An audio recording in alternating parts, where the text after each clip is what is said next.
Welcome, everybody. Welcome to episode number 66 of Fraternity Foodie. My name is Mike Ayalon. I am the CEO of Greek University. We call these episodes Fraternity Foodie because there is nothing like great food to bring people together. Today, we have with us a very special guest. We have Alyssa Gorenberg. She is the housing board member for Delta Phi Epsilon sorority. She's also an alum of the University of Michigan in Ann Arbor. We originally met at our last town hall where we talked about race, equity, inclusion, and religion in historically Jewish fraternities and sororities, but I knew that there was much more to cover with Alyssa. So I invited her to come back to our show so that way we can do a deeper dive with our audience into all the fun things that she's got going on. So welcome to the show, Alyssa. Hi, Michael. Thanks for having me. Really excited to be here. Of course, this is going to be so much fun. So I am so excited that you're with our audience. You have so much great information to share. So let's get to know you a little bit. I know that you chose the University of Michigan for your undergraduate experience. Now, I love the university, don't get me wrong, but I'm curious, what made you choose Michigan?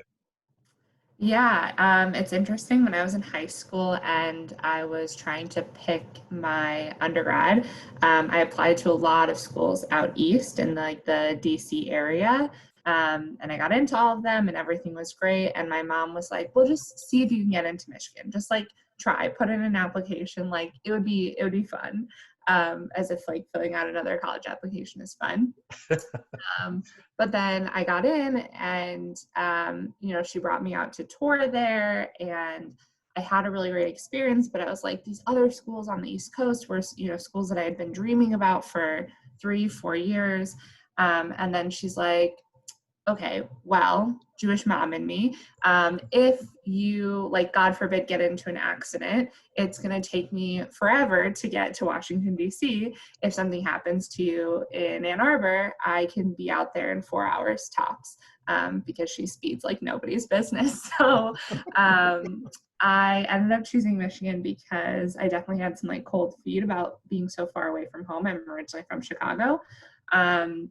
But it ended up being the best decision ever. And I think that the experiences that I got at Michigan, I'm not sure I would have been able to have at any of the other schools that I was really looking into. Mm-hmm. I love that story. And it sounds like we have the same exact Jewish mom, by the way. I don't know, somehow. We all do. Mom. Yeah. That's great. Now, you were involved in both the University of Michigan Hillel and also Delta Phi Epsilon, of course, sorority. So what makes both of these organizations special to you? Yeah, they're both important to me for two really different reasons. So growing up, I was really tied to my Jewish community. I went to Jewish summer camp. I participated in Jewish youth group. And so I kind of just knew that when I went to college, like finding that Jewish community would be my fit. And so I got involved in Michigan Hillel pretty early. And then I was looking for a part-time job on campus. And so I started as a freshman working as a development intern for them. And so right away, I got to really see a totally different side of Jewish nonprofits than I'd ever seen before. And I really saw a lot of different stories because Michigan Hillel has several student groups that really span interests. And so just because I was like really happy going to like their Shabbat dinners, and, being involved in Hall for Hunger a little bit, there were other people who found like a theater community within Hillel or like an a cappella community in Hillel. And I was like, that is so cool that, being Jewish is something that can connect us all. And we can also have really micro or like really different experiences at like a micro level. With DPhi, it's interesting. I didn't want to go through sorority recruitment, but again, like same Jewish mother was on me about signing up for recruitment, and it ended up being like one of the best decisions that I've ever made. And I think that my experience within DPhi, as well as my experience involved in the Pan-Hellenic community as a whole, really taught me a lot about surrounding myself with hardworking, really, really smart individuals who challenge you and who push you into the uncomfortable zone sometimes and really like open your mind to diverse thoughts. And I think just also having really great girlfriends was something that I was always looking for. I had really great girlfriends growing up. I still do. And I think that DeFi allowed me to find those like-minded, hardworking girlfriends that I had wanted from my college experience. Yeah, I love that. And, it clearly shows that there's a lot of students that come to college campuses that don't necessarily know going in that they're going to be a part of fraternity or sorority life. And I Yeah. think you and I both fall into that category. For me, both of my parents are from Israel, so they don't really have that fraternity sorority experience to lean back on. And so they really didn't know anything about it. And so it wasn't something that I was ever prepped for. It was something that I learned about while I was in college. And then obviously, that was the best decision that I've ever made, besides my wife and having children, probably. But it Yeah. really did shape the way that I look at the world in terms of how I work with other people, learning how to motivate each other, learning how to lead, learning how to communicate on a large scale. These are all skills that I got within the fraternity and being on my local exec board. So I'm really thankful for that experience. And it sounds like so are you. Yeah, no, absolutely. It's funny, like anyone who knew me freshman year and knows how involved I am now, I think that my sorority experience in particular is night and day, right? Like freshman year, I wasn't super engaged. I was still wondering if this was right for me. And I think that what's really special about my story in particular is if you are really in any student org, sorority and fraternity means a lot to me, but in any student org, you're in it for the right reasons and you're really ready to give it your all. I think that that experience will give just as much back to you, if not more. Totally agree, 100%. Yeah. So for the last couple of years, you've been working for Moishe House. What is Moishe House and what do you do as program manager for them? Yeah, Moishe House is a really cool global Jewish nonprofit. We are literally all over the world, maybe except for Antarctica. I think that's the only continent that we haven't touched so far. But we are a global Jewish nonprofit helping people in their 20s and 30s come together and build community over Jewish peer-led experiences. It's a really awesome organization to work for. I've only been here for a couple years, and the organization has only existed for 14 years. But we've really exploded as people in their mid to late 20s and early 30s are looking for Jewish experiences and are looking for something between a Hillel and between joining your local synagogue. Mhm. So it's an incredible organization to be a part of. I cannot even begin to list off all the programs that we have going on. But what I do as a program manager is one of the programs we have is called Moishe House Without Walls. So people like me can receive some funding to create Jewish programs for their friends. So on any given day, I can host a Shabbat dinner for my friends, and I could host a Rosh Chodesh group, which is a women's Jewish learning series. And we offer that financial and educational support to help make those programs happen, which is really special for someone who hypothetically like, graduates college, goes to finance, and they can be their own Jewish educator and create these Jewish experiences for their friends, even though that might not be their traditional 9 to 5 gig. hmm I love the organization. It's incredible, and it makes total sense to me to have that bridge after you graduate. So that's absolutely fantastic. All right, so you're now the lead advisor for Delta-Eta chapter of DeFi at the University of Michigan, which for many of you who might not know, this is a 225-person chapter. So many chapters around the country, I promise you, would love to have a chapter this size. So what types of things do you do as lead advisor? Yeah. Major shout out to my women at Delta-Eta. They are incredible and they've taught me so much in the last couple of years that I've been working with them. I'm actually a co-lead advisor. Also a major shout out to my co-lead advisor, Sarah Anton. I don't think that I would be able to do anything without her. She keeps me very sane. And so the way that she and I have split up roles is that the majority of stuff that I work with the women on are a lot of our operational and internal procedures and protocols. So I supervise the president, the vice president of operations, our member at large, which is our standards board, procedures, as well as our treasurer. And so I really help make sure that on the day-to-day things are running, things are smooth, everyone's in good membership standing.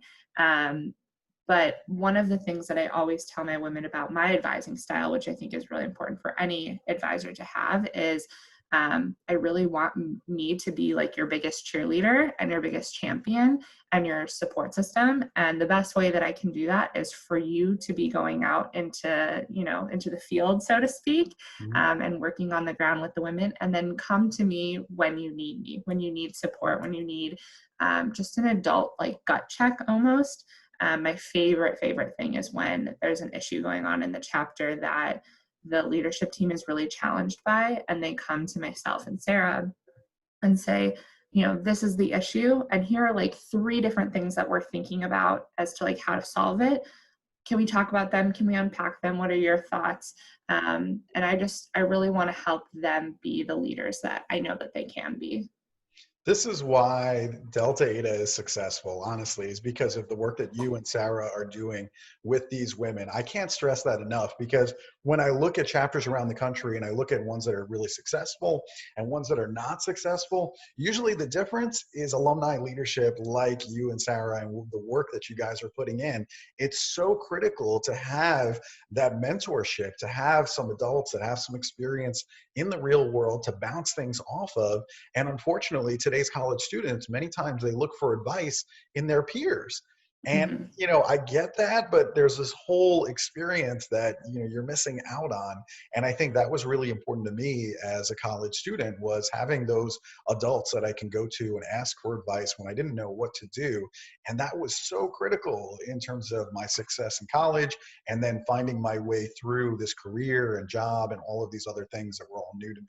So I know DeFi is super excited and super happy to have you and Sarah doing the work that you're doing. And clearly the results show at Delta-Eta. So that's awesome. I'm curious, what are some of the Delta-Eta chapter strengths, and what are some of the things that maybe you and Sarah want to work on going forward? Yeah, we, are so lucky to work with these women. They make us tremendously proud. And there are so many instances that I can call back to. It's special for me too, as an advisor, to be advising the chapter that I was a part of. And so we have a really long history of strong academics. We've had a top 5 Panhellenic GPA for the past, I don't know how many years. And I know that GPA is only a small measure of, a member's academic like success. But to us, that's definitely a proud moment for us.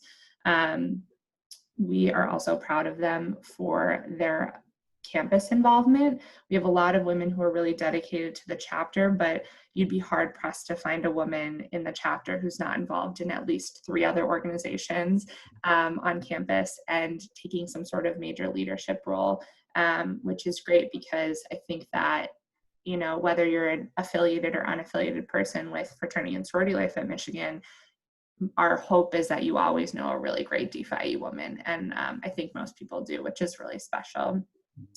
Another thing that I think that we're really proud of and that we're really strong with, so to speak, is our protection for women, particularly women who are survivors of sexual harassment and sexual assault. When I was an undergrad, I founded an organization called Panhellenic Peer Educators, which worked to educate all of our sorority women at Michigan about consent and sexual harassment, and the way that it, like, I'm trying to think of the word, the way that, all of that is so important to discuss within the chapter level, and how you can learn so much about consent education from your peers, and also really understand how to be an ally for your sisters, whether they're in your own chapter or not. And ever since I founded the organization in 2015, we have a long-standing history of DeFi women, Delta-Eta women taking leadership within the Panhellenic Peer Educators. Usually one of them is always a director, just a really involved membership. It's a really hot commodity to be a trained Panhellenic peer educator in DeFi. And so for those reasons, I'm so proud of our women. And I think some things that we have to work on, obviously it's a hot button issue right now, but diversity is really important to us. I think that our women are working really, really hard to make sure that when we're recruiting our future membership classes, that we are making sure that we're creating a safe space for all women to feel welcome, all women and non-binary people to feel welcome. But at the end of the day, the vast majority of the chapter are Jewish women from the same, 5 or 10 areas across North America. And I think that we would really all like to see us represent more religious identities, more places of upbringing. I think we would love to have a more socioeconomically diverse group, as well as a more diverse group in terms of what they're all studying. We have a lot of women who are in Ross, which is the business school, and a lot of women who end up in Ford, the public policy school. But we would love to see women who are engineers and who are artists. And it would be a shame if we didn't have the diverse academic representation that Michigan offers within our chapter. That's beautiful. I mean, I could tell right away why you're so successful on that campus. I mean, you started out with academics, and so you can basically say to any serious student at the University of Michigan that we take our scholarship seriously. And here are the numbers to prove it. And it's not just something we did last semester. This is part of our business plan at DeFi. Mm-hmm. And so that's really important to students who care about academics and scholarship, because you have that culture built in that this is what we're going to do as part of our business plan. And then you mentioned the involvement on campus, that they're involved with 2 or 3 other organizations besides DeFi, which is a great recruitment tool, because now you get to know the leaders in all of these other organizations and then pull them into DeFi, because you're like, hey, you're doing a great job. Why don't you come to DeFi and do some of the same work that you're doing there? So, and then the peer education on sexual assault prevention. I mean, this is obviously a cause that all college students care about right now. So, it makes total sense on why you're so successful there to me. And hopefully other students that are listening here, they're really starting to figure out, okay, what do we need to do in order to achieve that level of success? And you just hit on 3 issues, 3 things that you can do right away to get on your way to a chapter of that size and of that magnitude. So now everybody's dealing with COVID-19, and there's so much uncertainty, I think, as we start to look towards the fall semester. So what's your advice to the chapter in terms of recruitment during COVID-19, when many of these events are going to be taking place probably online? Yeah, it's interesting that you raised that. The University of Michigan actually last academic year changed our recruitment from a fall recruitment to a spring recruitment, which could not be more timely now that we can sit back and watch all of our sister chapters right across the country have to navigate a potentially all virtual recruitment in the fall, and we can kind of learn from them. But I also know, my sister is a freshman, or she's going to be a sophomore now at the University of Florida, and she has a lot of these same concerns of like, what does it look like for her to be recruiting women into her chapter right now? And it's challenging, right? I think we're all feeling Zoom fatigue. We're all feeling this like distance, this stress of really not having as deep relationships as we normally would with other people. And that being said, I think you have to stop for a moment and think about, why did you join your organization, and how can you convey all of those messages to other potential new members, whether you're in a sorority or fraternity, without the frills, right? So a lot of sororities across the country, including Delta Phi Epsilon at the University of Michigan, we have these big extravagant recruitments, and sometimes you can really get lost in the system and feel like you're just a number. You're just another like one of 1,000 other girls going through recruitment at that time. But all of those women are still here hoping to find the friendships that, all of our current members have found.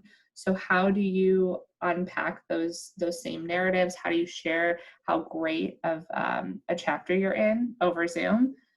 I'm not quite sure yet, but I think that, stopping to think back about what made you join your chapter, and how, especially in the past few months when you've probably had really trying moments, how your sisters have offered support for you. Our women out of nowhere, I assume like many other campuses, all of a sudden had to pack up what seemed like overnight. And how special would it be if you could talk about, how your sisters helped you scramble and like pack up all of your things last minute, and how, you kept in touch with them even when you were remote learning. A lot of our women also take their classes together. And so what would it look like if, I got on a Zoom call with a potential new member and I was able to speak about,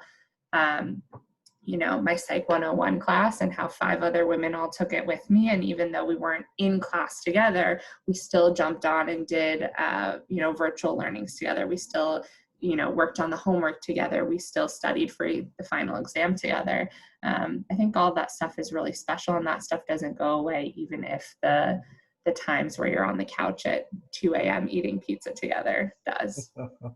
I love it. I think the answer is authentic relationships. That's going to be the Yeah. answer. And that's going to be the challenge, is can we develop those authentic relationships online? Certainly a challenge out there, but also an opportunity, I think, because fraternity and sorority, I mean, we are great at building rapport with students. I think in terms of engagement and retention of students, I really feel like Greek Life can hit a home run here in terms of the types of students that we attract. And so I think if we work hand in hand with the university, I think amazing things can happen. So I'm really excited to see Yeah. how the fall goes. I'm also curious, in terms of initiation, has that changed at all for DPhi during COVID-19, since chapters are probably not going to be able to gather in large groups? So what does initiation look like? Yeah, this is also a really poignant question, since we weren't able to initiate our winter class in person. I think we had to pack up and leave campus like a week and a half before initiation, which is crazy to think about. We've moved our initiation ritual to be online. Our international headquarters has been really wonderful in transitioning that ritual online. Which, it definitely doesn't offer the same feel, but I think with a lot of really great framing around the sanctity of an initiation ritual, or any ritual for that matter, you can still create some of those really personal moments that initiation offers.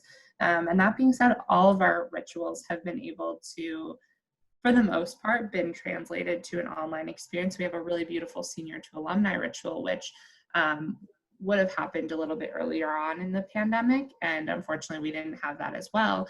But all of the seniors who are going to become alumni were invited by the international headquarters to participate in an opportunity for all chapter women to become alumni together.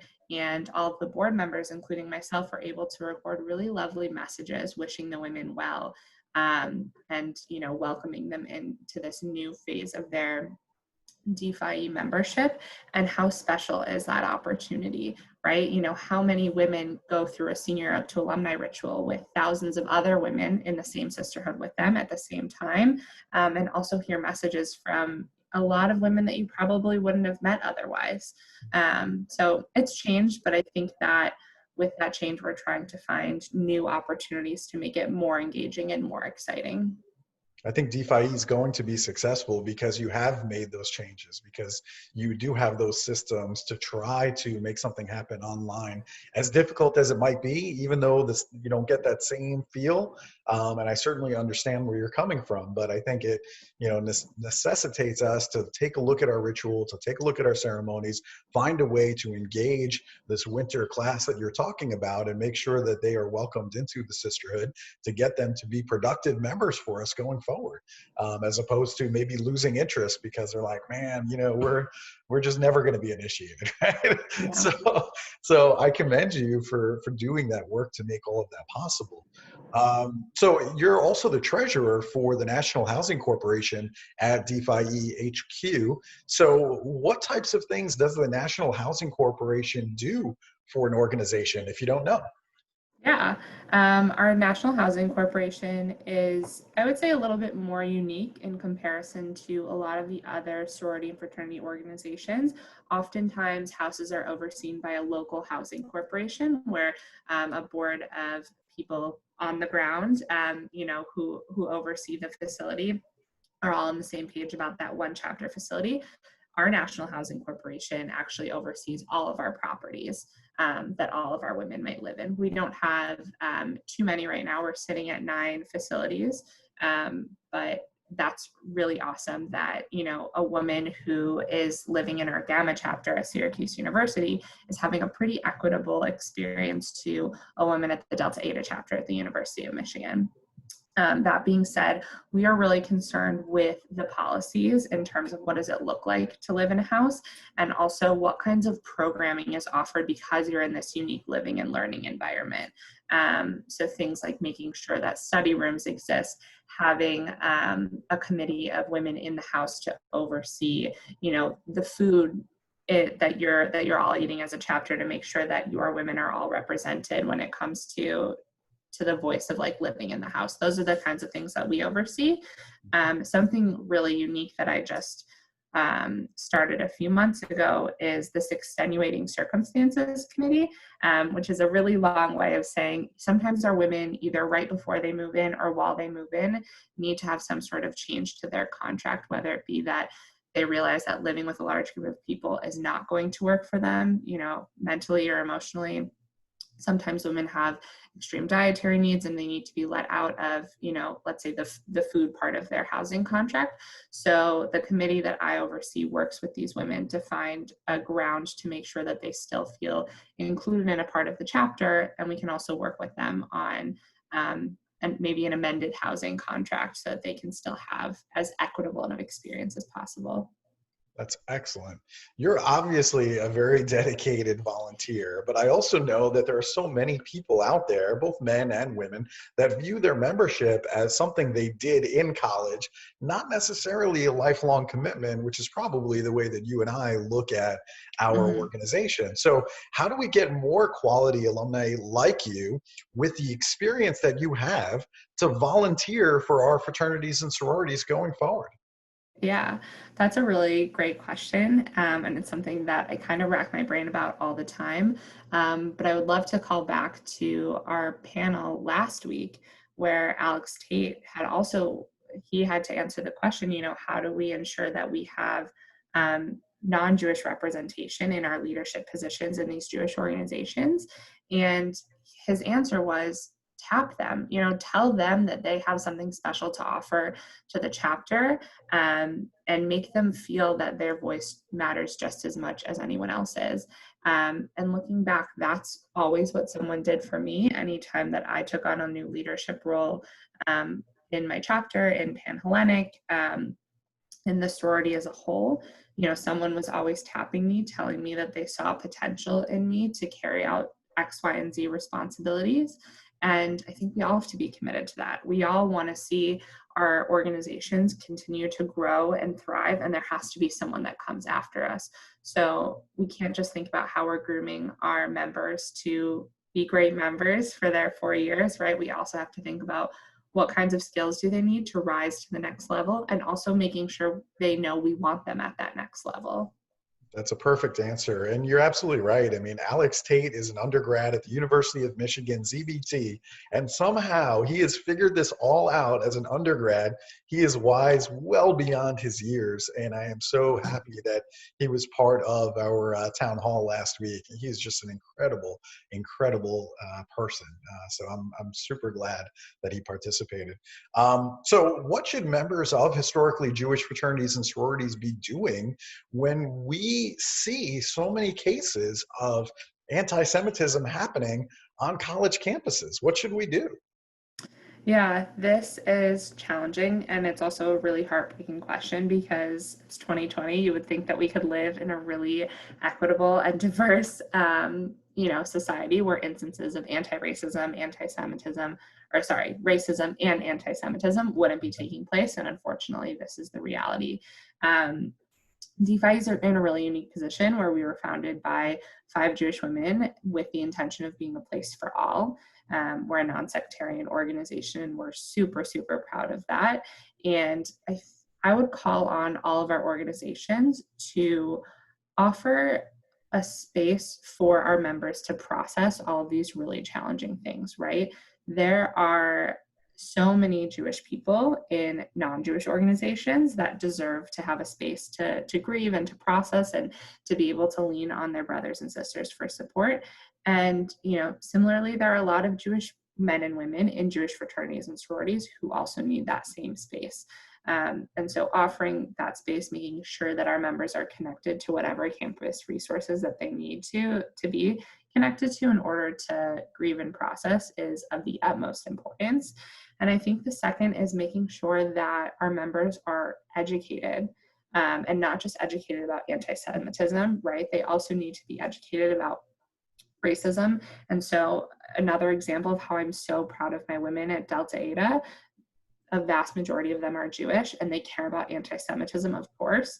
And with the resurgence of the Black Lives Matter movement, they have also taken it upon themselves, without myself or Sarah coaching them, to form a committee that, creates programming within the chapter to talk about racism and make sure that they're all on the same journey of becoming anti-racist, and making sure that our values of justice, sisterhood, and love are upheld across across this invisible line of just Judaism, right? Like, it would be really easy for us to protect just each other, but we should be out there protecting all of our people. And so, yeah, I think that that's the best way to put it. Yeah, that must have been a very proud moment for you and Sarah when they did that on their own. I know as an alumnus, when stuff like that happens organically without me saying a word, that's when you feel the most proud, because they use those values of being a member of DPhi and then actually put that into action, into making meaningful change on their campus or in their chapter or in their council, whatever. But that's when you feel most proud, is when they're doing the right thing on their own without your intervention. You're like, yes, yes. Yeah, well, we had the same conversation, at the board level, thinking about what we were going to do as an organization.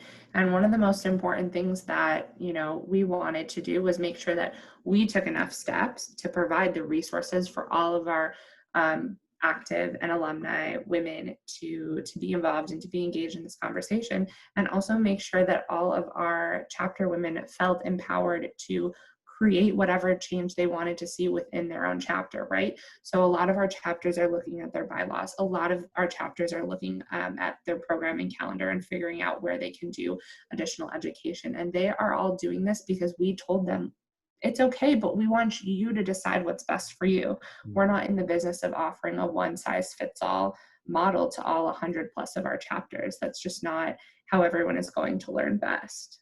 Got it. Very, very good. All right, so we love good food here at Fraternity Foodie, and I know you're in the Chicago area, so you must have some favorite restaurant that you're thinking about right now that you would love to go and have a meal at sometime really soon. So where should we go for great food in Chicago? Absolutely. I thought long and hard about this question because I am such a foodie. When I was at Michigan, someone would always ask me what my favorite restaurant is, and I would have like a favorite restaurant within 20 different categories. But I would really love to highlight Batter and Berries in Lincoln Park. It is a quick, 5 to 7 minute walk from my apartment downtown, and they are a Black-owned breakfast and brunch place. Their meals are absolutely incredible. The wait is absurd, but it is totally worth it. And I have had some of the best brunch food I've ever had at Batter and Berry, so check it out. That sounds delicious. Next time I am in Chicago, you better believe I'm going for brunch there. That is fantastic. All right, so how can our listeners reach you or maybe follow you if they have additional questions? Yeah, I always have my email inbox open to any of my members, whether it be Delta-Eta members or otherwise, and you can reach me at agorenberg@gmail.com. You can also find me on Instagram at Alyssa Nicole G. Nothing super exciting. I guess there are some brunch pictures every so often, but yeah, either platform is a great way to reach me. Well, this is great. This conversation is making me very hungry. So right after, I'm going to Same. have to I'm go thinking about get my some snacks. food. Well, thank you so much. Thank you so much for just sharing your insight with all of our listeners here at Fraternity Foodie. Thank you so much for being an involved alumnus at DPhi, because really the organization doesn't go anywhere unless we have dedicated volunteers like you and Sarah helping Delta-Eta and just helping all members of DPhi with the work that you do with the Housing Corporation. So I just want to say thank you on behalf of DPhi. Thank you on behalf of the fraternity and sorority community, because again, without you, we're not going anywhere. We need leadership like yours, so that way the undergraduate students have mentors to go to guide them through all of the challenges they're going to have as an undergraduate, but then also set them up for lifetime success in their careers. So you're amazing, and I'm glad we got to share a little bit of your wisdom with the audience today. So thank you so much for being a part of it. Yeah, thank you, Michael. I really also want to applaud you. I think, for as many stories as there are like me of people who are really involved and engaged and trying to make this a lifelong membership, it's also really important that we have someone like you highlighting and elevating all of these narratives too. So, and also bringing all of us together to meet people like Alex and Libby and Lawrence last week was really wonderful to me. And, I'm really proud to be a part of this network now. I hope that it's okay that I'm calling myself a part of this network. Sure. And I look forward to all the future connections that I'm able to make because of it. I appreciate that. I think you see the vision and what I see, just in terms of connecting people in different organizations, people that you might have never had an opportunity to meet, but by elevating them to this level and sharing 30 minutes with them and just, putting it somewhere where we can store it, and then future generations of fraternity and sorority leaders can review that and see what they can learn from it. I think it's so important to document all of this. I think about, I'm sure many sisters in DPhi that might be getting a little bit older in age. And when I see that in my own organization, I think to myself, man, if future generations don't get to hear that man or woman in their own words, then we're going to have lost just a beautiful piece of fraternity and sorority history. So I'm in a race to document everything and get it all down on video before it's too late. And then I say, oh man, I should have captured 30 minutes with this person so that way they can speak to future generations. So I'm glad that you see the vision there, and I'm just lucky to have a lot of really good friends, and that's helped to put all of this together. Yeah. So, well, thank you so much. And thank you so much to our listeners for tuning in. If you like this interview here with Alyssa, be sure to like it. Be sure to share that with others that might get some value from it. And we hope to see you on a future episode of Fraternity Foodie. Bye for now.